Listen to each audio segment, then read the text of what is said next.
हाँ प्लीज़ बेटा, अब आवाज़ आ रही है, वॉइस आ रही है बेटा, वॉइस क्लियर है तो बता देना हमको, ठीक। तो हम ये बोल रहे थे बच्चा कि बहुत सारा, हाँ आ जाएगी बेटा गुड्डू, 2 मिनट रुक जाओ, आ जाएगी, ठीक। तो देखो, हमको मोल कंसेप्ट की डीपीपी डिस्कस करनी थी, लेकिन बहुत सारे नए बच्चे हैं जो मोल कंसेप्ट अभी तक नहीं पढ़े हैं पूरा, इस वजह से हम उसकी डीपीपी अभी नहीं डिस्कस कर रहे। 5-6 दिन में वो लोग अपना कंप्लीट कर लेंगे जो क्लासेस हैं, फिर हम उसकी डीपीपी डिस्कस कर देंगे, तो इसलिए परेशान नहीं होना, ठीक है। हम वेट कर रहे हैं उन लोगों का, बहुत सारे बच्चे हैं, 12 क्लास देखना पॉसिबल नहीं है, ठीक है।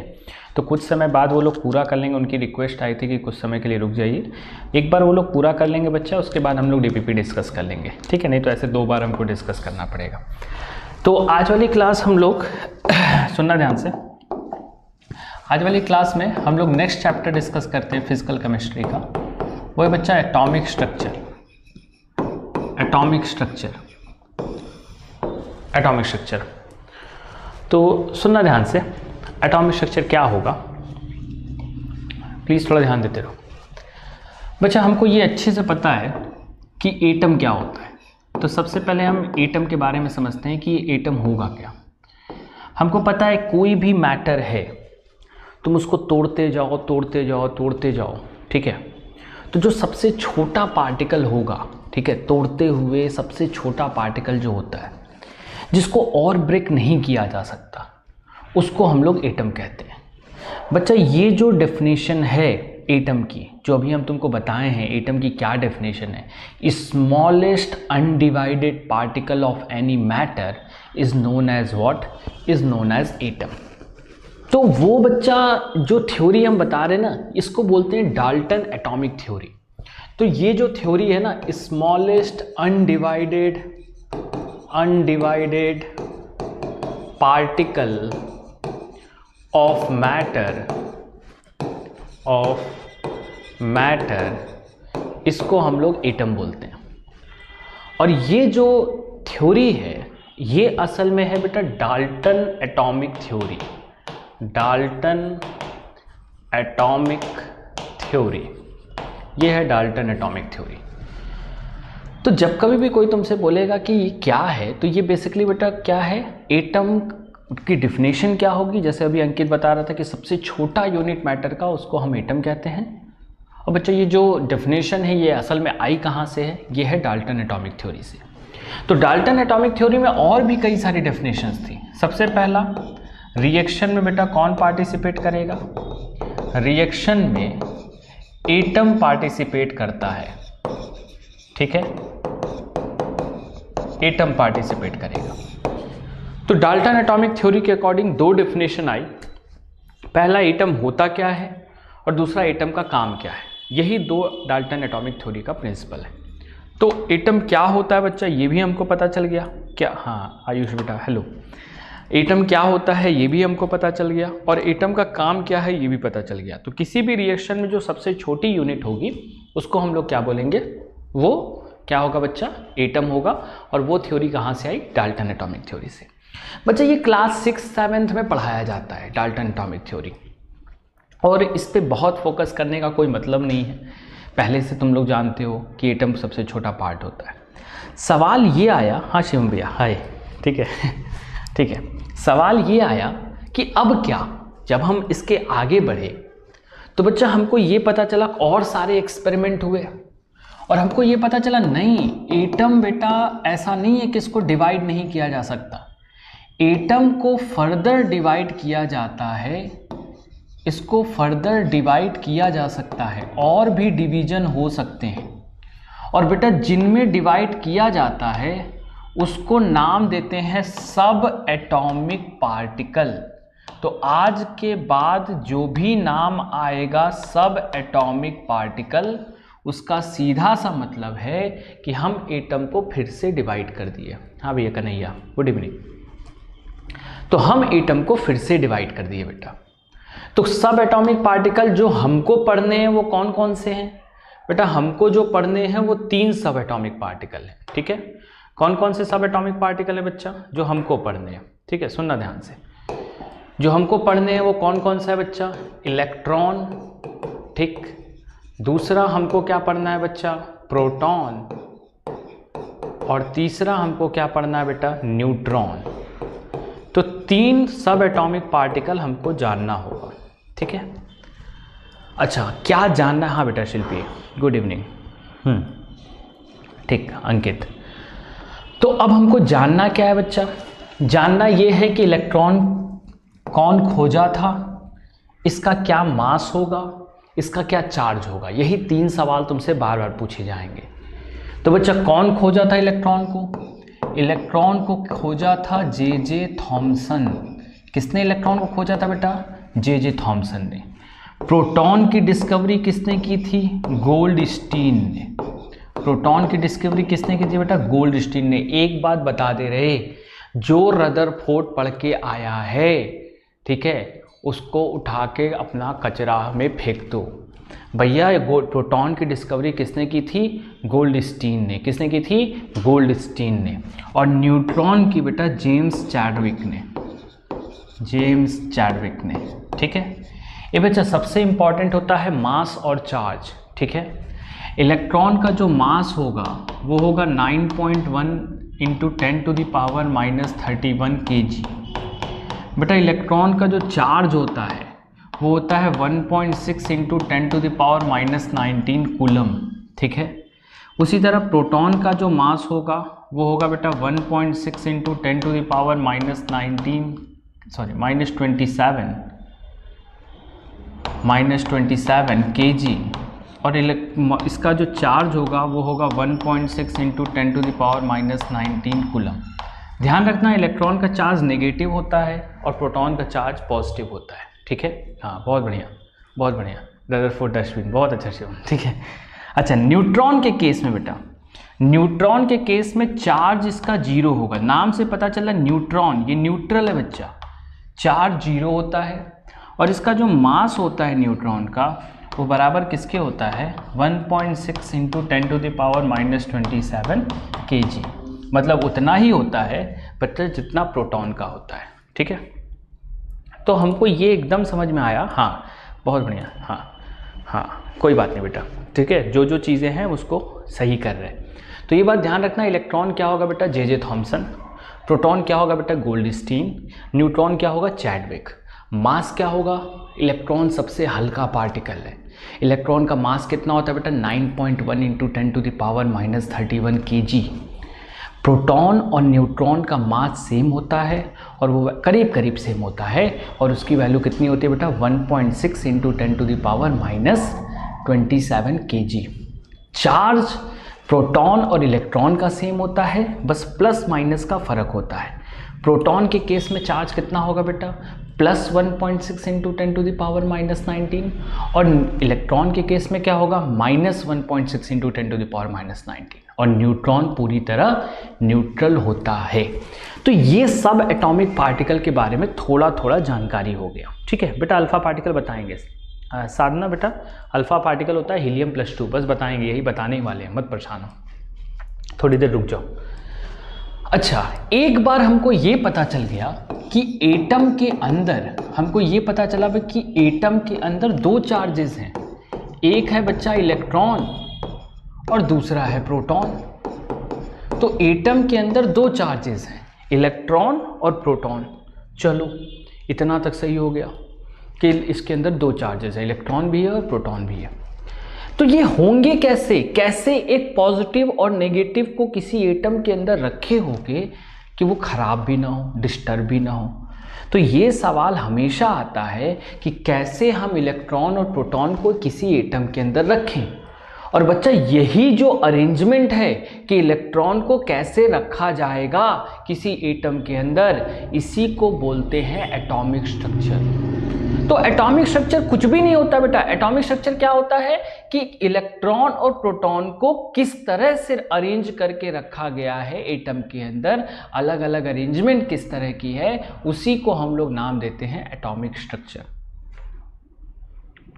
सही है? हाँ भैया, गुड्डू, बहुत होता है, मेसॉन होता है बेटा, पॉजिट्रॉन होता है। हम पहले ही बोले कि जो हमको पढ़ना है उतना ही सब एटॉमिक पार्टिकल डिस्कस किए हैं, ठीक है गुड्डू भैया। ऐसे बहुत सारे होता है बेटा, लेकिन हम बोले ना कि जो हमको पढ़ना है उन्हीं की बात कर रहे हैं, ठीक है। चलो भाई, अब इसका अरेंजमेंट, इसका जो अरेंजमेंट है, कैसे अरेंज होंगे, यही असल में होता है बेटा एटॉमिक मॉडल। जो अरेंजमेंट है उसी को हम नाम क्या देते हैं बेटा, एटॉमिक मॉडल। यही एटॉमिक मॉडल होगा और हम एटॉमिक मॉडल के बारे में डिस्कस करेंगे। तो सबसे पहले एटॉमिक मॉडल आया जे थॉमसन का 1905 में। जे थॉमसन ने सबसे पहले मॉडल दिया, ठीक है। और थॉमसन ने ये कहा कि बच्चा ये मान लेते हैं हमारे पास पॉजिटिव चार्ज का एक गोला है और जगह जगह उसमें नेगेटिव चार्ज गड़े हुए हैं। जे थॉमसन ने सबसे पहले इसी मॉडल को मार्क किया कि एक पूरा का पूरा एटम पॉजिटिव चार्ज से बना होता है और नेगेटिव चार्ज जगह जगह उसमें गड़े होते हैं। बेटा इस मॉडल को हम नाम देते हैं वाटरमेलन मॉडल। क्यों वाटरमेलन मॉडल नाम देते हैं? क्योंकि बेटा ये थोड़ा तरबूजे की तरह है। बेटा कोई भी तुम तरबूज देखो, उसका जो लाल वाला पार्ट है, रेड वाला जो पार्ट है, वो पॉजिटिव चार्ज है और जो ब्लैक कलर के उसमें बीज होते हैं, जो काले कलर के सीड होते हैं बेटा, वो क्या है बेटा, नेगेटिव है। तो यहाँ पे समझना, जे थॉमसन मॉडल के अकॉर्डिंग थॉमसन का मॉडल वाटरमेलन मॉडल होता है। इसमें क्या होता है, सारा का सारा जो तरबूज है या लाल पार्ट है या प्रोटॉन है, उसका एटम बना होता है और नेगेटिव चार्ज जगह जगह गड़े होते हैं। कोई बात नहीं अंकुश बेटा, बाद में देख लेना, ठीक है। तो हमेशा ये बात ध्यान रखना, वाटरमेलन मॉडल इसको कहते हैं, ये वाटरमेलन मॉडल है। आगे चलते हैं। भैया एक बात बताओ, थॉमसन ने ये बिना एक्सपेरिमेंट के, बिना, हाँ बहुत बढ़िया कंचन, प्लम पुडिंग बोलते हैं बच्चा, बिना एक्सपेरिमेंट के, बिना कुछ कहे सीधे नाम दे दिया, सीधे नाम दे दिया कि ये मॉडल है बेटा वाटरमेलन मॉडल। अब तुमको मानना है तो मानो, नहीं तो भाड़ में जाओ। यही तरह का स्टेटमेंट था थॉमसन का कि अगर तुमको मानना है कि ऐसा एटॉमिक मॉडल होगा तो होगा, नहीं तो भैया हमसे मतलब नहीं है, हमको नहीं पता फिर। और उस समय जे थॉमसन की रिपुटेशन ऐसी थी कि लोग मान गए कि हाँ मॉडल सही है। लेकिन कई सारे सवाल इस पे उठना शुरू हुए। एक सवाल तो हम ही तुमको बताते हैं। जैसे समझो, जरा लिथियम का कॉन्फ़िगरेशन बताओ या लिथियम की वैलेंसी बताओ। काफ़ी दिन से पढ़ रहे हो बेटा मोल कंसेप्ट, तो हम सबको पता है कि लिथियम की वैलेंसी कितनी होगी बच्चा, +1 होगी, ठीक है। सोडियम की वैलेंसी कितनी होगी बच्चा, सोडियम की वैलेंसी कितनी होगी, +1 होगी, ठीक है। अब सोचो मैग्नीशियम की वैलेंसी कितनी होगी, मैग्नीशियम की वैलेंसी +2 होगी। भैया हमको एक चीज़ पता है, सुनना ध्यान से, हाँ बहुत बढ़िया बहुत बढ़िया। हमको एक चीज़ पता है भाई, क्या पता है? पता ये है कि लिथियम 1 इलेक्ट्रॉन देगा, मैग्नीशियम 2 इलेक्ट्रॉन देगा। तो मान लो तुम लिथियम का जे थॉमसन मॉडल बनाए, ये मान लेते हैं लिथियम है, तो बेटा लिथियम में कुल मिला के 3 इलेक्ट्रॉन होते हैं। देखो तुम्हारा चेहरा बन गया, ठीक है। तो लिथियम में कुल मिला के 3 इलेक्ट्रॉन होते हैं। अब तुमसे कोई बोला कि कौन सा इलेक्ट्रॉन देगा, ठीक है, तुमसे सवाल आया कि कौन सा इलेक्ट्रॉन देगा, तो तुम कहोगे ये वाला इलेक्ट्रॉन निकला। अब मेरा सवाल का जवाब देना, वैलेंसी मतलब इलेक्ट्रॉन देना, भाई मेटल है तो इसका मतलब वो इलेक्ट्रॉन देगा। अब सवाल ये आया कि क्या बच्चा तरबूज को बिना फाड़े तुम उसके अंदर से बीज निकाल सकते हो? सवाल सुनना हम क्या बोल रहे हैं, क्या तरबूज को बिना फाड़े उसके अंदर से बीज निकाल सकते हो? सवाल का जवाब दो, फिर आगे चलें।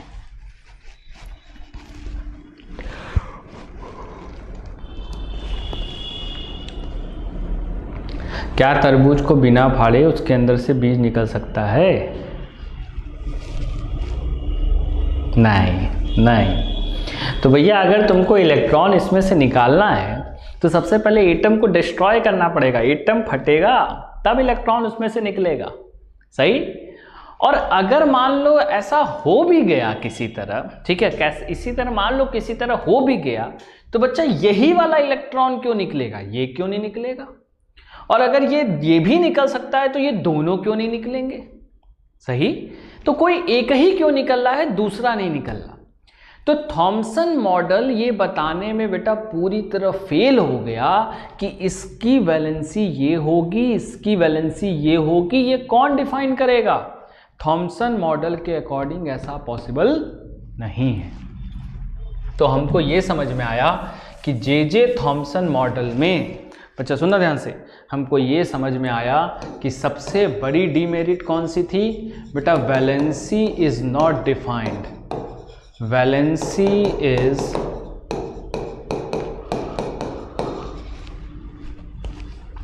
Not clearly defined. वैलेंसी बच्चा क्लियरली पता नहीं है। बहुत बढ़िया बेटा, बहुत अच्छा। हाँ, प्रैक्टिकली नॉट पॉसिबल, बहुत बढ़िया। तो थॉमसन मॉडल के ऊपर सवाल उठना शुरू हुए। हाँ बेटा, लेकिन नाइफ से बेटा, नाइफ से सोचेंगे बेटा करने का, तो एटम तो यहाँ तरबूज थोड़ी ना है। एटम तो बहुत छोटा है, दिख तो रहा नहीं है, तुम नाइफ लेके काटने जा रहे हैं। ठीक है, चलो सुनो, ध्यान दो भैया। तो अब हमारे सामने ये सवाल आया, हम लोग पहुँचे आगे, थॉमसन मॉडल पे सवाल उठने लगे कि नहीं, थॉमसन मॉडल गलत है, वैलेंसी नहीं पता चल रही। तो बच्चा एक एक्सपेरिमेंट हुआ ये ऐसा करने के लिए कि थॉमसन मॉडल सही हो जाए। बच्चा ये एक्सपेरिमेंट जो बताने जा रहे ये इस वजह से हुआ था ताकि थॉमसन मॉडल सही हो, लेकिन बच्चा जब एक्सपेरिमेंट हुआ उसके बाद थॉमसन मॉडल गलत हो गया। ठीक है, सुनना ध्यान से, इसको हम लोग नाम देते हैं रदरफोर्ड अल्फा रे एक्सपेरिमेंट। क्या नाम देंगे बच्चा? नाम देंगे रदरफोर्ड अल्फा रे एक्सपेरिमेंट। बेटा ये एक्सपेरिमेंट फिर से बता रहे क्यों हुआ था। ये एक्सपेरिमेंट थॉमसन मॉडल को सही करने के लिए हुआ था, लेकिन जब इसका रिजल्ट आया, जब इसका रिजल्ट आया बच्चा, तो फिर उसका रिजल्ट आने के बाद थॉमसन मॉडल पूरी तरह आउटडेट हो गया, खत्म हो गया। सुनो अब हुआ क्या था रदरफोर्ड मॉडल में। देखो, रदरफोर्ड ने ये सोचा, तो तुम भी सुनना ध्यान से, कि मान लो कि ये बेटा एटम है हमारा, ठीक है, और उसमें जगह जगह नेगेटिव चार्ज गड़े हुए हैं। ठीक, उन्होंने सोचा कि एक पॉजिटिव पार्टिकल को हीलियम+2 हम इसको फायर करें। बच्चा हीलियम+2 इसके ऊपर पॉजिटिव चार्ज है, और बच्चा एटम की सरफेस पे, सतह पे, बेटा एटम की सतह पे यहां भी कौन सा चार्ज है बेटा? सतह पे पॉजिटिव चार्ज है। तो जब तुम इसको फायर करोगे तो बच्चा ये सतह पे आएगा और आने के बाद बेटा मुड़ जाएगा। ठीक है, ये सतह पे आएगा, भाई पॉजिटिव है, ये पॉजिटिव है, दोनों पॉजिटिव एक दूसरे को क्या करेंगे? ढकेलेंगे। तो ढकेलेंगे तो तुम ऐसे फायर किए हो, ऐसे चलते चलते वो क्या हो जाएगा बच्चा? घूम जाएगा। क्यों घूम जाएगा? क्योंकि बेटा वहां रिपल्शन काम करेगा, ढकेलेगा वो उसको। तो जब वो ढकेलेगा तो हीलियम+2 अपने रास्ते से क्या करेगा बच्चा? मुड़ जाएगा और ऊपर चला जाएगा। तो रदरफोर्ड ने यही सोचा कि अगर डेविएशन हो गया, सुनना ध्यान से, अगर वहां पे हीलियम+2 अपना रास्ता पलट दिया, मतलब थॉमसन का मॉडल सही है। रदरफोर्ड ने ये सोचा कि हीलियम+2 फायर करें, फायर करने पे देखें कि बेटा कहाँ जाता है हीलियम+2। हीलियम+2 अगर बेटा घूम गया मतलब थॉमसन का मॉडल सही है। सही। अब सुनो रदरफोर्ड ने क्या किया। रदरफोर्ड ने एक बड़ा सा एक्सपेरिमेंट किया। उन्होंने बेटा एक अल्फा गन ली। अल्फा गन वो मशीन होती है जिसमें से अल्फा रे फायर किया जाता है। बेटा अल्फा पार्टिकल कुछ भी नहीं होते हैं, हीलियम+2 होता है। कोई हमसे थोड़ी देर पहले पूछा था कि क्या होता है हीलियम+2। बेटा बता रहे हैं, मत परेशान हो गुड्डू, अभी तो स्टार्ट हुआ है, रिपीट कर दे रहे फिर से। बच्चा हीलियम+2 होता है अल्फा पार्टिकल। फिर उन्होंने क्या किया, उन्होंने बच्चा एक गोल्ड फॉयल लिया, ये इस तरह का, ठीक है, गोल्ड फॉयल, ठीक। अब उसके चारों तरफ एक ZnS का स्क्रीन लगा दिया। ये बच्चा है जिंक सल्फाइड की स्क्रीन, ZnS जिंक सल्फाइड। हाँ, अब देखो होगा क्या। हीलियम+2 फायर किए तुम, हम यहां गोल्ड का रखें, गोल्ड, ये गोल्ड है। ये बेटा जिंक सल्फाइड का कोई काम नहीं है। जिंक सल्फाइड बस इस बात को बताता है कहां He+2 टकराया। तो जिंक सल्फाइड बेटा ये ग्लो करेगा कब? जब He+2 इससे टकराएगा। तो जब कभी भी He+2 इससे टकराएगा बेटा वो ग्लो करेगा। अब इससे हमको, हाँ फ्लोरोसेंट स्क्रीन, बहुत बढ़िया बच्चा। अब इससे हमको ये पता चल जाएगा, क्या पता चल जाएगा? पता चल जाएगा कि He+2 कहाँ टकराया। अब हुआ क्या, रदरफोर्ड ने 20,000 पार्टिकल फायर किए, 20,000 पार्टिकल फायर किए, और उनके हिसाब से जितने भी पार्टिकल फायर किए गए हैं ये सब कहीं ना कहीं जाके घूम जाना चाहिए। सही बेटा, ये जितने भी पार्टिकल फायर किए गए हैं ये सब कहीं ना कहीं जाके क्या होना चाहिए था? घूम जाना चाहिए था। लेकिन जब एक्सपेरिमेंट हुआ तब ये पता चल गया कि मैक्सिमम हीलियम पार्टिकल ये बेटा सीधे निकल गए। तो पहला ऑब्जर्वेशन क्या हुआ? पहला ऑब्जर्वेशन क्या आया बच्चा? ऑब्जर्वेशन क्या आया? Maximum He+2 goes straight, goes straight. ज्यादातर He+2 क्या है बच्चा? सीधे निकल गए। ज्यादातर He+2 क्या हुए? सीधे निकल गए।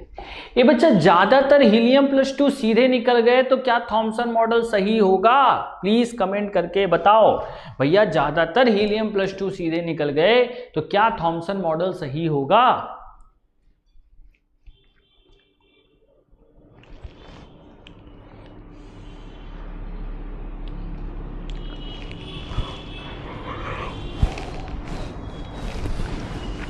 नहीं। बहुत बढ़िया आराधना, बहुत बढ़िया बच्चा।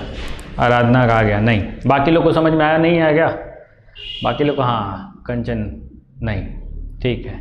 नहीं भैया नहीं होगा, एकदम सही नहीं होगा। ठीक है, तो क्यों नहीं सही होगा बच्चा? क्योंकि थॉमसन मॉडल के अकॉर्डिंग तो हर एक अल्फा पार्टिकल को हल्का हल्का घूमना चाहिए था। गुड्डू बेटा समझ में आया कि नहीं?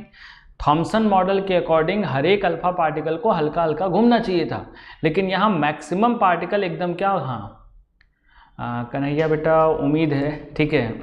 आई थिंक मंडे से होगी क्लास, ठीक है, ऑफलाइन में, ठीक। एकदम से। सर वाटरमेलन पर नहीं किए तो कैसे पता चलेगा? कहाँ वाटरमेलन पर नहीं किए बेटा? वाटरमेलन पर नहीं किए तो कैसे पता चलेगा? कहाँ, हम समझ नहीं पाए बेटा अंकित क्या बोलना चाह रहे हो। ठीक है, तो तुम अल्फा पार्टिकल फायर किए, मैक्सिमम अल्फा पार्टिकल सीधे निकल गए। इसका सीधा सा मतलब है कि थॉमसन मॉडल, बेटा यहाँ जो एटम होंगे ना अंकित भैया, गोल्ड पे किए हो तो गोल्ड के अंदर एटम तो होंगे, और वो एटम थॉमसन मॉडल की तरह ही ना होंगे।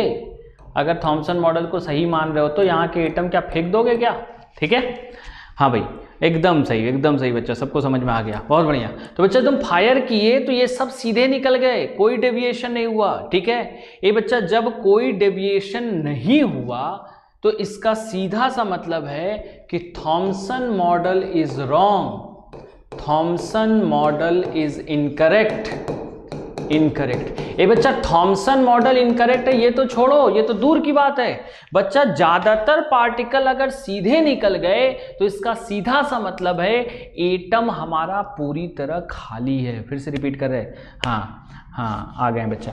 ठीक है, सुन लो ध्यान से, ये बच्चा फिर से सुन लो, हम फिर से रिपीट कर रहे हैं। मैक्सिमम पार्टिकल अगर सीधे निकल गए तो डेविएशन नहीं हुआ बेटा, थॉमसन मॉडल गलत हो गया, वो हटाओ बेटा। ज्यादातर एटम का स्पेस खाली है, क्योंकि बेटा रेत की बोरी में भी गोली मारोगे ना तो वो कुछ समय बाद रुक जाएगी।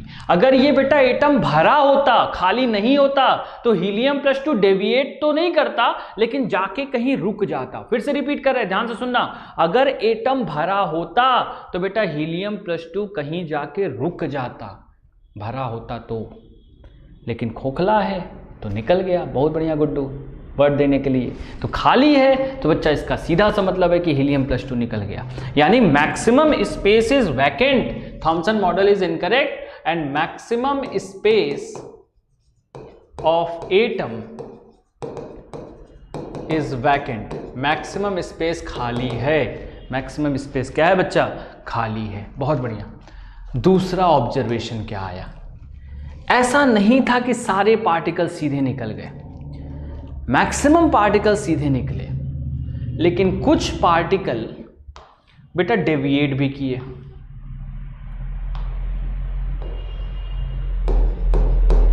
ठीक, कुछ पार्टिकल बच्चा डेविएट भी किए, तो हम इसको कैसे लिखेंगे? सम पार्टिकल डेविएट ऑल्सो, कुछ पार्टिकल बेटा डेविएट भी किए। और अगर कुछ पार्टिकल डेविएट किए, इसका मतलब there is positive charge, there is positive charge in atom. बेटा पॉजिटिव चार्ज वहां प्रेजेंट है, बेटा पॉजिटिव चार्ज वहां पे प्रेजेंट है। ऐसा नहीं है कि बेटा खाली एकदम, पॉजिटिव चार्ज कहीं ना कहीं होगा। चलो यहां तक समझ में आया सबको? कमेंट करके बताओ भैया, यहाँ तक समझ में आया? आज थोड़ा स्लो चलेगा क्योंकि स्टार्टिंग है। भैया यहाँ तक समझ में आया सबको? प्लीज़ कमेंट करके बताओ समझ में आया? हाँ भाई, बहुत बढ़िया। चलो अब तीसरा पॉइंट बच्चा, एक पार्टिकल ऐसा था, सुनो, एक पार्टिकल ऐसा था जो बच्चा गया होगा और वो इस स्क्रीन पे नहीं मिला। तो बेटा इस स्क्रीन पे नहीं मिला, इसका मतलब वो वापस चला गया। तो 20,000 में से एक पार्टिकल ऐसा था जो गया, टकराया और उसके बाद वापस आ गया। डेविएट नहीं किया, वो पूरा मुड़ गया। 20,000 में से एक पार्टिकल ऐसा था, वन पार्टिकल गोज बैक। एक पार्टिकल पूरी तरह क्या किया बच्चा? पीछे चला गया, अपोज होके। तो बच्चा पीछे चला गया, इसका क्या मतलब है? सीधी सी बात है, सुनो ये बच्चा, ये है हीलियम +2। अब तुम सोच रहे हो ये कौन सी बड़ी बात है? ठीक है, नहीं बेटा, न्यूट्रॉन से टकरा के उसका कुछ नहीं होने वाला। ठीक है, सुनो सुनो भैया, सुनो सुनो सुनो सुनो, ये है हीलियम +2। ठीक, ये है इतना बड़ा। ठीक है, हाँ हाँ हाँ हाँ, बहुत बढ़िया बहुत बढ़िया बहुत बढ़िया कंचन। ठीक है, और ये है बच्चा एक एटम, प्रोटॉन। अब जरा एक बात बताओ, क्या अकेले प्रोटॉन की, हाँ हाँ हाँ सही सही, हाँ बेटा, लेकिन एक अल्फा पार्टिकल तो एक ही न्यूक्लियस से टकरा हुआ है कंचन। अल्फा पार्टिकल इतना बड़ा तो नहीं है ना कि 10 तो 12 न्यूक्लियस से टकराए। सुनना ध्यान से भैया, हीलियम +2, एक हीलियम +2 एक प्रोटॉन के सामने रख दिया। अब जरा ये बताओ, क्या हीलियम +2 की इतनी औकात है या प्रोटॉन की इतनी औकात है भैया कि हीलियम +2 भाग के आ रहा है और उसको रोक के वो वापस भेज सके? अकेले प्रोटॉन की क्या इतनी औकात है कि हीलियम +2 भाग के आ रहा है, उसको रोको और ढकेल के वापस भेजो? ऐसा हो सकता है? इसको हम प्रैक्टिकली समझाते हैं। तुम सुबह सुबह कहीं टहलने जाओ और तुमको लगा हो कि तुम बहुत ताकतवर हो और तुम रास्ते में कोई बैल मिल जाए तुमको, ठीक है, और तुम बैल को पटक के मार के आ जाओ, सही? प्रैक्टिकली बेटा सोचने में बड़ा अच्छा लग रहा है, लेकिन अगर कल तुम इसका प्रयास करोगे तो शायद ही कल की क्लास कर पाओ शाम को, ठीक है? तो वही चीज़ यहाँ भी है। अकेले प्रोटॉन की ये कैपेसिटी नहीं है कि बच्चा वो अल्फ़ा पार्टिकल को रोक के वापस करे। अल्फ़ा पार्टिकल उसके में बहुत ज़्यादा, हाँ नहीं बेटा, किसी प्रोटॉन ने नहीं भेजा, ठीक है? अकेले प्रोटॉन की इतनी औकात नहीं है कि हीलियम +2 रोक के वापस भेजे। तो होता यहाँ, फिर रदरफोर्ड ने कहा ऐसा तभी हो सकता है जब कई सारे प्रोटॉन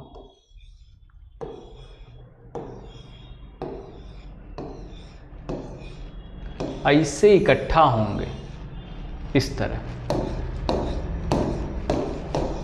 ये बहुत सारे प्रोटॉन एक जगह अगर इकट्ठा होंगे, वही बच्चा उसको ढकेल के वापस भेजेंगे, ठीक है? हाँ सर, गोल्ड फॉइल में जो स्पेस है वो एम्प्टी है, तो एटम न्यूट्रल कैसे? बता रहे भैया आयुष, 2 मिनट रुक जाओ, 2 मिनट रुक जाओ, सब समझ में आएगा। तो बच्चा जब तुम फायर किए हीलियम +2 तो कई सारे प्रोटॉन क्या किए होंगे, एक जगह इकट्ठा होंगे और वो मिलके उसको ढकेल के वापस भेजेंगे। तो रदरफोर्ड ने कहा ये जो प्रोटॉन एक जगह इकट्ठा हैं, इनको हम नाम देते हैं nucleus of atom. Nucleus of atom, सही। तो तीसरे वाले ऑब्जर्वेशन से क्या आया, वन पार्टिकल गोज बैक, मतलब इसका मतलब बच्चा कंक्लूजन क्या हुआ, all positive charge of atom is concentrated at one place. बेटा एक जगह पे कंसंट्रेटेड है, सारा का सारा पॉजिटिव चार्ज एक जगह पे कंसंट्रेटेड है और उसको हम लोग क्या नाम देते हैं, न्यूक्लियस ऑफ एटम। सही है, उसको क्या नाम देंगे, न्यूक्लियस ऑफ एटम। बच्चा तो आज के बाद डिस्कवरी ऑफ न्यूक्लियस अगर कोई पूछेगा कि डिस्कवरी ऑफ न्यूक्लियस किसने किया, डिस्कवरी ऑफ न्यूक्लियस, बच्चा वो होगा क्या, रदरफोर्ड। रदरफोर्ड, ठीक है, बहुत बढ़िया। हाँ हाँ, बस एक मिनट रुक जाओ बच्चा, एक क्यों वापस जाएगा, ठीक है। सुनो, अब हम तुमको समझा रहे बच्चा। हाँ, बस एक ही वापस क्यों गया, बता रहे बच्चा, बता रहे, मत परेशान हो, ठीक है। सुनो ये बच्चा, ये न्यूक्लियस है, ये न्यूक्लियस है एटम का, और रदरफोर्ड ने कहा इलेक्ट्रॉन उसके चारों ओर घूमता है। रदरफोर्ड का कहना था बेटा कि ये न्यूक्लियस है और इलेक्ट्रॉन बेटा इसके चारों ओर चक्कर लगाता है। सब लोग ध्यान दो बच्चा, वर्षिता ने भी पूछा है, कंचन ने भी पूछा है, सुनते रहो बच्चा। अभी एक एटम की बात कर रहे हैं, बहुत सारे एटम की बात छोड़ो, एक एटम की बात कर रहे हैं कि सिंगल एटम में, सुनना ध्यान से, न्यूक्लियस का जो साइज होता है, ठीक है, वो होता है बेटा R is equal to R0a⁻⁴ बच्चा ये रिलेशन होता है न्यूक्लियस का, ठीक है। हाँ बस सुनते जाओ, बस एक मिनट रुक जाओ बेटा। आराधना हम समझा रहे हैं सबको। बेटा ये R क्या है, रेडियस ऑफ न्यूक्लियस। बच्चा ये R0 कांस्टेंट है, ये वैल्यू क्वेश्चन में दी रहती है, इसकी वैल्यू करीब 10⁻⁻15 होगी, ठीक है, 10⁻⁻15, ठीक। भैया सुनो ध्यान से, ये पूरा का पूरा एटम का साइज होता है 10⁻⁻5 और ये जो न्यूक्लियस है उसकी साइज होती है 10⁻⁻15। बेटा ये 10 गुना छोटा है न्यूक्लियस, एटम की तुलना में न्यूक्लियस इतनी छोटा सा होगा। तो ऐसा समझ लो कि एटम अगर तुम्हारा पूरा अर्थ है या एटम तुम्हारा पूरा सूरज के बराबर है, तो बेटा एक टेनिस बॉल ले लो, वो तुम्हारा न्यूक्लियस के बराबर होगा।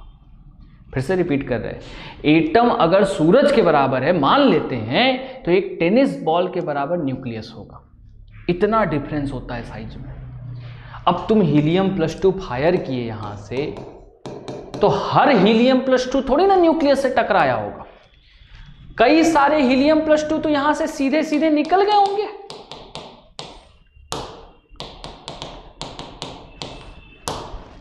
सही। ये बच्चा कौन सा हीलियम+2 डेविएट हुआ होगा, हीलियम+2 वही वाला डेविएट हुआ होगा जो बच्चा इस किनारे से टकराया होगा, ठीक। हाँ अंकित भैया, कहाँ 10⁻⁻10 पढ़ ली, डराओगे क्या? अरे पढ़ा लिखा सब बर्बाद हो जाएगा हमारा। 10⁻10 का डिफरेंस होता है बच्चा एटम और उसमें, 10⁻10 का डिफरेंस होता है बच्चा अंकित, दोनों में, ठीक है। ऐसा नहीं करना मेरे भाई, ठीक। सुनो ध्यान से, सुनो ध्यान से बेटा, हीलियम+2 फायर किए या मुड़ गया, ठीक। इलेक्ट्रॉन अट्रैक्ट करने लायक नहीं है बेटा, इलेक्ट्रॉन अट्रैक्ट करके रोक कर पीछे आ जाएगा और गोटी आगे की तरफ भागेगी। भैया इतना समझ में आया कि क्यों एक ही पीछे गया, क्योंकि वही वाला पीछे गया होगा जो एकदम बीच से टकराया होगा, बाकी जो किनारे टकराए होंगे वो डेविएट किए होंगे और जो थोड़ा दूर होंगे वो भाग लिए होंगे। समझ में आया? फिर हम एक जवाब और देते हैं कंचन का। पहले ये समझ में आया सबको? बेटा सबको क्लियर है तो प्लीज़ कमेंट करके बताओ। सबको क्लियर है? भैया क्लियर है तो बताओ जल्दी। मेरी बात समझ में आई कि क्यों 20,000 में से एक ही वापस गया? क्योंकि बेटा 20,000 में से एक ही ऐसा था जो 20 से टकराया था। 20,000 में एक ही ऐसा था जो 20 से टकराया था। बाकी मैक्सिमम तो बेटा सीधे चले गए, 99% सीधे चले गए, कि वो न्यूक्लियस के आसपास थे ही नहीं, वो दूर दूर से निकल गए सीधे सीधे। और जो थोड़े से पास से थे वो हल्का हल्का डेविएट कर गए। बहुत बढ़िया वर्षिता। अब कंचन की बात करते हैं। कंचन करे इलेक्ट्रॉन ने अट्रैक्ट क्यों नहीं किया? चलो बच्चा वही बात। हाँ 10 के पावर -5 बेटा क्या? बेटा वो एटम की साइज है बेटा, 10 के पावर -5। अंकित 10 के पावर -5 एटम की साइज है, ठीक है। हाँ अभी एक ही एटम को ऑब्जर्व किया है, ठीक है ठीक है। वो जो 20,000 बताया जा रहा है बेटा वो एक एक्सपेरिमेंटल वैल्यू है, ठीक है। हाँ बहुत बढ़िया। अब कंचन की बात बताते हैं बेटा कि इलेक्ट्रॉन खींचा क्यों नहीं? बच्चा फिर वही बात है कि तुम हो और बैल भाग रहा, बैल को पकड़ के खींचो। खींचना मुश्किल काम है, वो भी इलेक्ट्रॉन खुद ही भाग रहा, हीलियम+2 ऐसे भाग रहा। पता चला कैसे पकड़ के खींचेंगे? और पता चला उसको पकड़ने के चक्कर में इलेक्ट्रॉन खुद ही उसके साथ बाहर निकल गया, ये भी नहीं करेगा। तो ये बात अच्छे से ध्यान रखना कि ऐसा नहीं होगा बेटा। हीलियम+2 बहुत ताकतवर है, उसको तभी रोका जा सकता है जब मिलके न्यूक्लियस रोके। तो डेविएशन क्यों हुआ? क्योंकि वो किनारे से टकराया। वापस क्यों गया? क्योंकि सब मिलके उसको रोक लिए, बीचों बीच टकरा गया। तो ये सारा सीन है बच्चा रदरफोर्ड मॉडल का। ये समझ में आ गया सबको? मेरे ख्याल सबको क्लियर होगा। तो अब हमको ये, हाँ बेटा ए यहाँ पे मास नंबर है, ए यहाँ पे क्या है? एटॉमिक मास है, एटॉमिक मास है। क्वेश्चन कराते हैं इसका, मत परेशान। ए यहाँ पे एटॉमिक मास है, ठीक है। हाँ बहुत बढ़िया। चलो अब तुमसे कई सारे सवाल पूछते हैं। हाँ कोई बात नहीं, मेरे पास नेटवर्क इशू है बच्चा। मेरे पास से नेटवर्क इशू है कि तुम्हारे पास से नेटवर्क इशू है? हमको नहीं लगता कि मेरे पास से नेटवर्क इशू है, ठीक है। मेरे पास से नेटवर्क ठीक चल रहा है गुड्डू, ठीक है। प्लीज़ बता देना हमको नेटवर्क का कोई इशू होगा तो। मेरे पास से सही चल रहा बच्चा, ठीक। चलो आगे देखते हैं। अब रदरफोर्ड ने प्रपोज किया, रदरफोर्ड ने अपना मॉडल प्रपोज किया। रदरफोर्ड ने कहा कि न्यूक्लियस एकदम बीचों बीच होगा और इलेक्ट्रॉन ऐसे ऑर्बिट में ऐसे रिवॉल्व करेंगे, इलेक्ट्रॉन ऐसे रिवॉल्व करेंगे, ठीक है। हाँ चलो ए बच्चा, इलेक्ट्रॉन जिस रास्ते पे रिवॉल्व करते हैं उसको नाम देते हैं बेटा शेल और या ऑर्बिट। इलेक्ट्रॉन जिस रास्ते पे रिवॉल्व करते हैं उसको नाम देते हैं शेल या तो ऑर्बिट, ठीक है। तो ये है बच्चा शेल या ऑर्बिट, ठीक है, ऐसा समझो। अब भैया हर शेल का एक कैपेसिटी होता है इलेक्ट्रॉन रखने का। हर shell, each shell carries 2n square electron. बेटा हर शेल 2n स्क्वायर इलेक्ट्रॉन रखता है। 2n स्क्वायर कहने का मतलब n बराबर 1 तो कितना इलेक्ट्रॉन होगा? 2 इलेक्ट्रॉन। n बराबर 2 तो कितना इलेक्ट्रॉन बेटा? 8 इलेक्ट्रॉन। n बराबर 3 तो कितना इलेक्ट्रॉन बच्चा? 18 इलेक्ट्रॉन। ये तुम पहले भी पढ़े होगे कि हर एक एटम को भरने में एक कैपेसिटी होती है कि बच्चा वो इतना ही इलेक्ट्रॉन भर सकता है, ठीक। यहां से सारा सीन हो गया रदरफोर्ड मॉडल का। तो रदरफोर्ड बेटा इस रास्ते पे चक्कर लगाएगा। मैक्सिमम इलेक्ट्रॉन की कैपेसिटी कितनी होगी? 2n square. ये सब छोटे छोटे सवाल थ्योरी के आते हैं। एक बहुत तगड़ा सवाल यहाँ आता है, वो है बेटा मिनिमम अप्रोच का, ठीक है। एकदम ध्यान से सुनते रहना बच्चा। एक सवाल आता है मिनिमम अप्रोच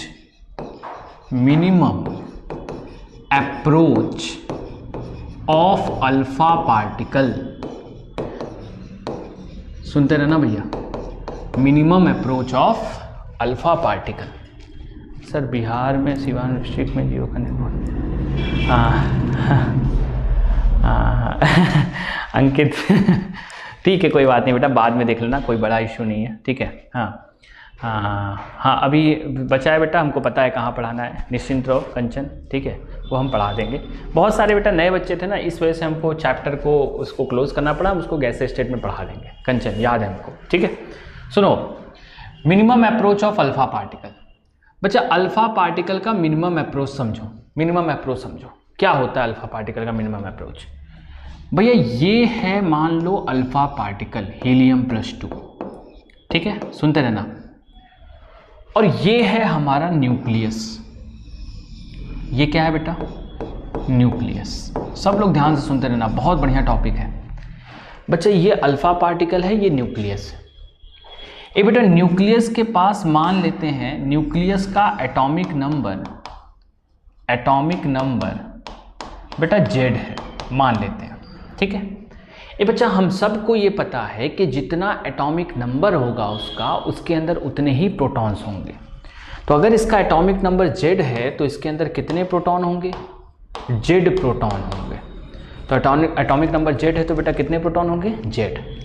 ये बच्चा एक प्रोटॉन का चार्ज तुमको कितना बताए थे अभी थोड़ी देर पहले? एक प्रोटॉन का चार्ज कितना था बेटा? 1.6 × 10⁻⁻19, यही बताए थे बच्चा। इसको हम लोग बोलते हैं स्मॉल ई। ये जो चार्ज है इसको हम लोग बार बार नहीं लिखते, इसको हम एक नाम से जान लेते हैं, स्मॉल ई। तो बेटा जेड प्रोटॉन है, एक प्रोटॉन का चार्ज इतना है तो जेड प्रोटॉन का चार्ज कितना होगा? इस पूरे न्यूक्लियस का चार्ज कितना होगा बेटा? जेड इंटू ई, ठीक है। इस पूरे न्यूक्लियस का चार्ज कितना होगा बेटा? जेड इंटू ई। कैसे जेड इंटू ई? जेड इसका प्रोटॉन है और एक प्रोटॉन पे चार्ज ई होता है, तो कुल मिला के चार्ज जेड इंटू ई।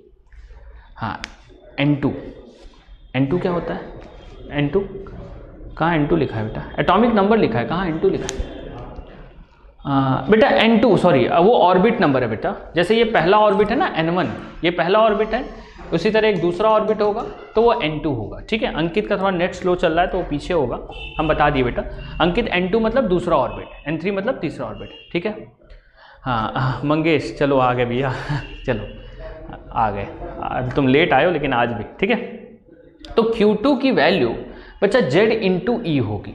तो Z यहाँ पे क्या है बच्चा? एटॉमिक नंबर है, ठीक है। Z यहाँ पे क्या है? एटॉमिक नंबर है। E क्या है बेटा? 1.6 × 10⁻⁻19। अच्छा सोचो, हीलियम+2 मतलब इसका चार्ज कितना होगा? इसके चार्ज को Q1 मान ले रहे बेटा। इसके पास कितना पॉजिटिव चार्ज है? 2 पॉजिटिव चार्ज है, और एक पॉजिटिव चार्ज की वैल्यू कितनी होती है? 1.6 × 10⁻⁻19 होती है। तो बेटा इसके ऊपर कितना हो जाएगा? 2e। पहले सबको इतना समझ में आया चार्ज कैसे निकाले हैं? हम 2 मिनट रुक रहे, सब लोग बताओ चार्ज कैसे निकाले हैं, ये समझ में आया? Q1 की वैल्यू बेटा 2e कहाँ से आई? Q2 की वैल्यू Ze कहाँ से आई? सबको इतना समझ में आया हो तब हम आगे चलेंगे। प्लीज रिपीट करो बच्चा। हाँ n स्क्वायर, अच्छा वो तुम पूछ रहे हो। N2 का मतलब बेटा n स्क्वायर है। n स्क्वायर बेटा n स्क्वायर का मतलब क्या होता है? अरे n स्क्वायर मतलब n इंटू एन बच्चा। अंकित n स्क्वायर मतलब n इंटू एन, जैसे 2 स्क्वायर मतलब 4, 3 स्क्वायर मतलब 9, ऐसा टाइप का, ठीक है। हाँ भैया ये सबको समझ में आ गया? सबको क्लियर है? नहीं आया? गुड्डू भैया फिर समझो ध्यान से। भैया इसका एटॉमिक नंबर जेड है, जिसका भी एटॉमिक नंबर कुछ भी दिया उतने ही प्रोटॉन होते हैं उसमें। अच्छा एक प्रोटॉन का चार्ज होता है 1.6 × 10⁻⁻19। तो बेटा जेड प्रोटॉन का चार्ज कितना हो जाएगा? जेड इंटू ई हो जाएगा। तो इस पूरे न्यूक्लियस का जो चार्ज होगा, पूरा चार्ज जो होगा वो किसके बराबर होगा बेटा? जेड इंटू ई होगा, ठीक है। हाँ बच्चा फिर से हम बता रहे हैं, आयुष भैया ध्यान से सुनना बेटा। एटॉमिक नंबर अगर जेड है तो इसका मतलब उसके अंदर जेड प्रोटॉन होगा। बेटा एक प्रोटॉन का चार्ज आज ही पहली क्लास में एकदम शुरुआत में बताया है 1.6 × 10⁻⁻19। बच्चा बार बार वैल्यू रखने की जगह हम उसको क्या रख दें? ई रख दें, सही है। तो एक प्रोटॉन का चार्ज E होता है तो जेड प्रोटॉन का चार्ज कितना हो जाएगा बेटा? जेड ई हो जाएगा, ठीक है। जेड प्रोटॉन का चार्ज कितना हो जाएगा? जेड ई हो जाएगा। आगे चलते हैं बेटा। हीलियम+2 में कितना पॉजिटिव चार्ज है? +2। तो एक प्लस का चार्ज E होगा तो 2 प्लस का चार्ज क्या होगा? 2e। गुड्डू भैया आयुष भैया दोनों लोग को समझ में आना चाहिए, कमेंट करके बताओ। चलो आगे चलते हैं। अब ये सवाल है क्या, क्यों हम इसको बता रहे हैं, ठीक है। हाँ Q बराबर NE, बहुत बढ़िया। ये सवाल है क्या, क्यों हम इसको बता रहे हैं, इसके बारे में समझो, इसके बारे में समझते हैं कि क्या ये सवाल है बच्चा। हाँ नहीं sir, N2 N square number क्या कहते हैं ये बच्चे, ये हम अंकित तुम हमको व्हाट्सएप कर देना, कोई इशू होगा तो हम व्हाट्सएप में तुमको बता देंगे, ठीक है। हमको समझ नहीं आ रहा तुम क्या पूछना चाह रहे हो, हमको कॉल कर लेना या व्हाट्सएप कर देना, ठीक है, हम फिर बता देंगे। चलो सुनो ध्यान से बेटा, हीलियम +2 पे 2 ही है। अब तुम हीलियम +2 को फायर किए, सुनो भैया सब लोग, तुम हीलियम +2 को क्या किए, हीलियम +2 को हम फायर किए बच्चा, हीलियम +2 को फायर किए v वेलोसिटी से, ठीक है। अच्छा सुनो, जैसे जैसे हीलियम +2 बढ़ेगा, सुनो ध्यान से बेटा, हीलियम +2 को तुमने v वेलोसिटी से फेंक दिया इसकी तरफ, तो हीलियम +2 को जब तुमने फेंक दिया तो जैसे जैसे ये बढ़ेगा बेटा, न्यूक्लियस भी पॉजिटिवली चार्ज्ड है, तो बेटा हीलियम +2 यहां से यहां आया, मान लो यहां पे आया, तो बच्चा रिपल्शन होगा, न्यूक्लियस रिपल्शन देगा, फिर थोड़ा बढ़ेगा, फिर रिपल्शन देगा, ठीक है।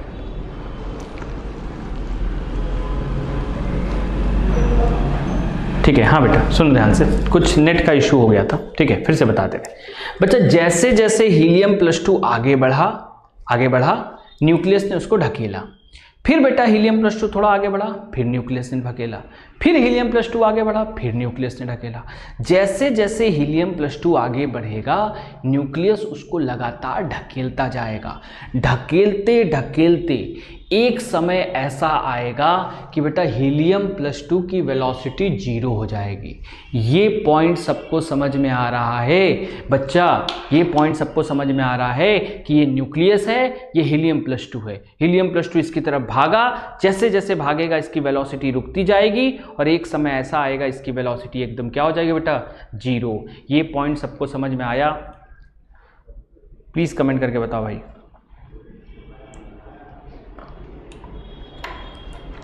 रुके हुए हैं, ये समझ में आना चाहिए। हाँ बहुत बढ़िया, बहुत बढ़िया, बहुत बढ़िया, बहुत अच्छा, ठीक है। तो बच्चा इसकी वेलोसिटी यहाँ 0 हो गई। अब इसके आगे कुछ भी होना होगा तो बच्चा ये हीलियम +2 वापस जाएगा, इसके आगे बढ़ेगा नहीं, ठीक है। अब बच्चा हीलियम +2 इसके आगे नहीं बढ़ सकता, ठीक है, इसके आगे ये नहीं बढ़ सकता। तो बच्चा यही जो वैल्यू है यहाँ से लेके यहाँ तक बेटा, इसको x मानते हैं और इसके पास से हीलियम +2 और पास नहीं जा सकता, तो इसी x को हम क्या नाम देते हैं बेटा, मिनिमम अप्रोच। क्या नाम देते हैं बच्चा, minimum approach of alpha particle. बच्चा पहले तुमको ये पता चल गया कि मिनिमम अप्रोच क्या होती है। हीलियम +2 फायर करते हैं, एक समय के बाद हीलियम +2 जाके रुक जाता है, हाँ रिपल्शन की वजह से। नहीं बेटा, नहीं साधना, बेटा रिपल्शन की वजह से वेलोसिटी कम होगी, ये भी पॉजिटिव ये भी पॉजिटिव, तो ये इसकी तरफ भागेगा तो इसको अपोजिट डायरेक्शन में ढकेलेगा, तो जब अपोजिट डायरेक्शन में ढकेलेगा तो जैसे जैसे आगे बढ़ेगा वेलोसिटी इसकी क्या होगी बच्चा, कम होगी। साधना बेटा समझ में आना चाहिए, ठीक है, समझ में आना चाहिए, ठीक, बहुत बढ़िया। तो बेटा ये जो x है ना, यही अब इससे पास तो हीलियम +2 जा नहीं सकता, तो इसी x को हम लोग क्या नाम देते हैं, क्या नाम देते हैं, minimum approach of alpha particle. बच्चा इसके पास वो नहीं आ सकता।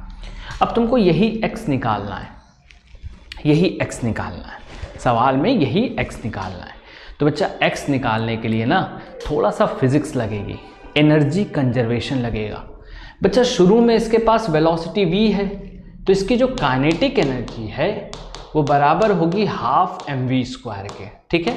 शुरू में इसकी क्या होगी बेटा, काइनेटिक एनर्जी होगी, वो किसके बराबर होगी, ½ mv²। जैसे जैसे तुम आगे बढ़ोगे बेटा उसकी काइनेटिक एनर्जी कम होती जाएगी और उसकी पोटेंशियल एनर्जी बढ़ती जाएगी। रिपल्सन दे रहे हो तो इसकी काइनेटिक एनर्जी क्या होगी बच्चा, कम होगी और उसकी पोटेंशियल एनर्जी क्या होती जाएगी, बढ़ती जाएगी। और जब वेलोसिटी 0 होगी तो बेटा उसकी पोटेंशियल एनर्जी कितनी हो जाएगी, पोटेंशियल एनर्जी हो जाएगी कितनी बच्चा, k Q1 Q2 divided by R, ठीक बच्चा, पोटेंशियल एनर्जी का ये फॉर्मूला होता है। जो लोग जिनकी भी फिजिक्स कमजोर है, हम फिर से बता रहे कई लोग हैं जिनकी फिजिक्स कमजोर होती है बेटा, दो चार्जेस के बीच में Q1 और Q2, बच्चा इसके बीच में पोटेंशियल एनर्जी का फॉर्मूला क्या होता है कि Q1 Q2 अपॉन इन दोनों के बीच की दूरी, तो अपॉन R। ठीक है बेटा, दो चार्जेस के बीच में पोटेंशियल एनर्जी का क्या फॉर्मूला होता है कि Q1 Q2 अपॉन R। रटे रहेंगे हम लोग, हर बार काम आएगा। दो चार्जेस के बीच में पोटेंशियल एनर्जी का क्या फॉर्मूला होता है कि Q1 Q2 अपॉन R, जहां K की वैल्यू क्या होती है बेटा 9 इंटू 10⁹। चलो जरा बताओ पोटेंशियल एनर्जी किसके बराबर है बेटा, K Q1 Q2 upon R। बच्चा ये पोटेंशियल एनर्जी आई कहां से है, भागना मत, ये बहुत इंपॉर्टेंट टॉपिक है। पोटेंशियल एनर्जी ये आई कहां से है, पोटेंशियल एनर्जी तो काइनेटिक एनर्जी की वजह से आई होगी बेटा। यही काइनेटिक एनर्जी तो किसमें कन्वर्ट हुई है, पोटेंशियल एनर्जी में। जैसे जैसे तुम बढ़ते गए हो काइनेटिक एनर्जी कम होती गई है, पोटेंशियल एनर्जी क्या होती गई बेटा, बढ़ती गई है। फिर से रिपीट कर रहे हैं, जैसे जैसे बढ़ते गए हो काइनेटिक एनर्जी क्या होती गई है, कम होती गई होगी, पोटेंशियल एनर्जी बढ़ती गई होगी। तो कुछ समय बाद काइनेटिक एनर्जी वो किसके बराबर हो गई होगी बच्चा, पोटेंशियल एनर्जी के। कुछ समय बाद काइनेटिक एनर्जी किसके बराबर हुई होगी, पोटेंशियल एनर्जी के। चलो बराबर कर दें बच्चा, काइनेटिक एनर्जी किसके बराबर, पोटेंशियल एनर्जी। काइनेटिक एनर्जी थी कितनी, 12 mv²। ठीक है, काइनेटिक एनर्जी थी कितनी, हाँ बहुत बढ़िया, सही बोले। ठीक है, काइनेटिक एनर्जी की थी कितनी बेटा, 12 mv²। पोटेंशियल एनर्जी कितनी थी बेटा, K Q1 Q2 upon R। सही है, कितना था बेटा, K Q1 Q2 upon R। बहुत अच्छा, 12 mv² बराबर किसके बेटा, K। Q1 की वैल्यू निकाल के रखे हम लोग, देखो ध्यान से, Q1 की वैल्यू क्या निकाल के रखे बेटा, 2E, और Q2 की वैल्यू कितना निकाल के रखे बेटा, ZE। चलो रख दें दोनों। Q1 की वैल्यू कितनी है बच्चा, Q1 2E, ठीक है, Q2 ZE, ठीक है, डिवाइडेड बाई R मतलब बेटा इन दोनों के बीच की दूरी, इन दोनों के बीच की दूरी है कितनी, इन दोनों के बीच की दूरी है x। तो बेटा R की जगह हम क्या रखेंगे, x रखेंगे। बस बच्चा यहाँ से x की वैल्यू आ गई। थोड़ा सा कैलकुलेशन करोगे बच्चा, हम इसको लिख सकते हैं फिर से, कितना आ जाएगा, 12 mv² बराबर क्या बेटा, 2kZe² डिवाइडेड बाई x कितना आ जाएगा बेटा, 2 ट्रांसफर होगा, 4kZe² डिवाइडेड बाई mv²। बेटा ध्यान रखना, यहाँ m क्या है, mass of alpha particle, mass of helium +2, और v क्या है बेटा, वेलोसिटी ऑफ हीलियम +2। अब ये फॉर्मूला अगर याद है तो तुम मिनिमम अप्रोच निकाल सकते हो।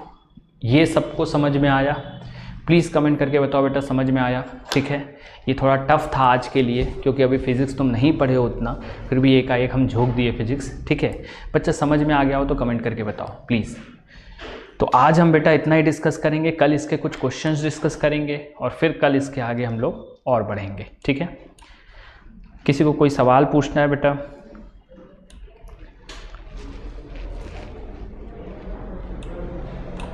हाँ, एक इशू देखो, हम कई लोग बोल रहे थे कि सर व्हाट्सएप पे ग्रुप बनाइए। ठीक है बच्चा, दिक्कत बस एक ही है व्हाट्सएप पे ग्रुप बनाने की कि एक दूसरे का नंबर तुम लोग शेयर कर लेते हो और आपस में बातचीत करना शुरू कर देते हो, और वो हम नहीं चाहते।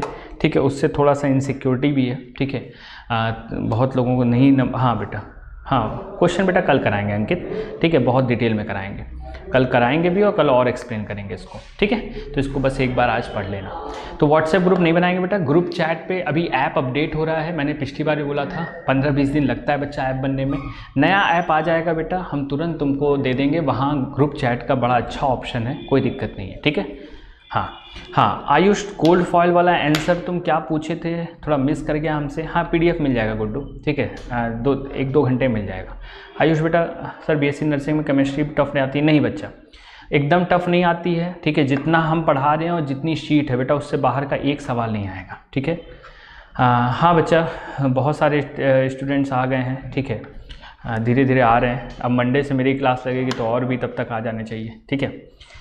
हाँ वर्षिता बेटा टफ नहीं आएगा जितना, अरे कोई वीक नहीं होता बेटा, यहाँ बहुत लोगों की वीक थी, ठीक है वर्षिता, क्या नाम है जो भी है, ठीक है वर्षिता बेटा, यहाँ बहुत लोग की वीक थी, ठीक है, मत परेशान हो, धीरे धीरे सब सही हो जाता है केमिस्ट्री में। तुमको आज समझ में आया होगा तो बेटा आगे भी समझ में आएगा, आज ये वाला टफ पोर्शन था, ठीक है। और बेटा गुड्डू हम इसका PDF भेजेंगे। आयुष क्या सवाल था प्लीज़ बेटा एक बार रिपीट कर दो, हमसे मिस कर गया लग रहा है, हम पढ़ नहीं पाया बच्चा। हाँ गोल्ड फॉइल में एम्प्टी स्पेस है तो एटम न्यूट्रल कैसे? बेटा एम्प्टी स्पेस और न्यूट्रल से मतलब ही नहीं है बच्चा। हाँ कर देंगे बेटा मंगेश, हम कर देंगे बेटा। हम ये बता दें थोड़ा सा आयुष, बच्चा गोल्ड फॉइल में एम्प्टी स्पेस है, गोल्ड फॉइल में एम्प्टी स्पेस नहीं है, गोल्ड फॉइल के जो एटम्स हैं बेटा उसमें एम्प्टी स्पेस है। और किसी भी एटम में empty space, neutron empty space बेटा न्यूक्लियस और इलेक्ट्रॉन के बीच में होती है, ये है एम्प्टी स्पेस, सही है, ये है एम्प्टी स्पेस। और तुम्हारा न्यूट्रॉन होता है बच्चा यहाँ न्यूक्लियस में, न्यूट्रॉन कहाँ होता है बेटा? न्यूक्लियस में। तो एम्प्टी स्पेस का न्यूट्रॉन से कोई संबंध नहीं है, ठीक है, एम्प्टी स्पेस का न्यूट्रॉन से कोई संबंध नहीं है। हाँ बच्चा अंकित, ठीक है, तुमको समय मिलता है तो वो कर लो, नहीं तो क्वेश्चन बैंक बेटा लास्ट में रिवाइज करने के लिए होते हैं। एग्जाम के 1-1.5 महीना पहले जब तुम सब पढ़ लिए होते हो तब क्वेश्चन बैंक तुम्हारे रिवाइज करने के काम में आते हैं, अभी तुम क्लासरूम शीट करो बस, ठीक है। एम्प्टी स्पेस बेटा यहाँ न्यूट्रॉन होता है, एम्प्टी स्पेस से न्यूट्रॉन का कोई रिलेशन नहीं। आयुष समझ में आ गया हो तो प्लीज़ कमेंट करके बता देना। हाँ कन्हैया मंडे से आएंगे, ठीक है। अभी नहीं बेटा मंगेश, 1 घंटे बाद सेंड हो पाएगा, ठीक है, फाइनल क्लास के बाद सारी PDF निकलती हैं तब तुमको सेंड कर देंगे मंगेश, ठीक है। हाँ बेटा कल क्लास होगी, ठीक है, कल क्लास होगी बच्चा। अच्छा हाँ रुक जाओ, सब चले गए क्या? ओहो सब हो ना, अभी सब लोग हो ना मेरे भाई, कोई गया नहीं ना भैया, कोई गया नहीं ना? सब लोग हो प्लीज़ बेटा कमेंट करके बताओ, सब लोग हो कि नहीं, सब लोग हो कि नहीं, कमेंट करके बताओ मेरे भाई। भैया सब लोग हो कि नहीं, कमेंट करके बताओ जल्दी, सभी लोग हो, भाग तो नहीं गए हो? हाँ हो, वर्षिता है और बाकी भैया। रुक जाओ, एक अनाउंसमेंट करनी है यार, ठीक है, रुक जाओ भाई, रुक जाओ,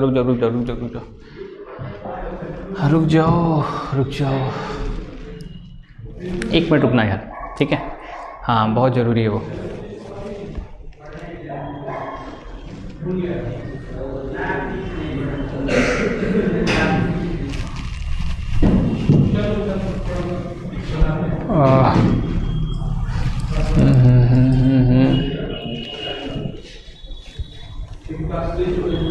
एक मिनट बेटा, बच्चा एक अनाउंसमेंट करनी थी तुम्हारी, ठीक है, मेरे पास है नहीं, ठीक है, सुनना ध्यान से, प्लीज़ सुन लो एक बार, ठीक है। हाँ सब हो, ये बेटा मंडे, ट्यूसडे, वेडनेसडे, ठीक है, इस 3 दिन तुम्हारी बेटा क्लास जो है वो है 2 से 3 फिजिकल केमिस्ट्री की,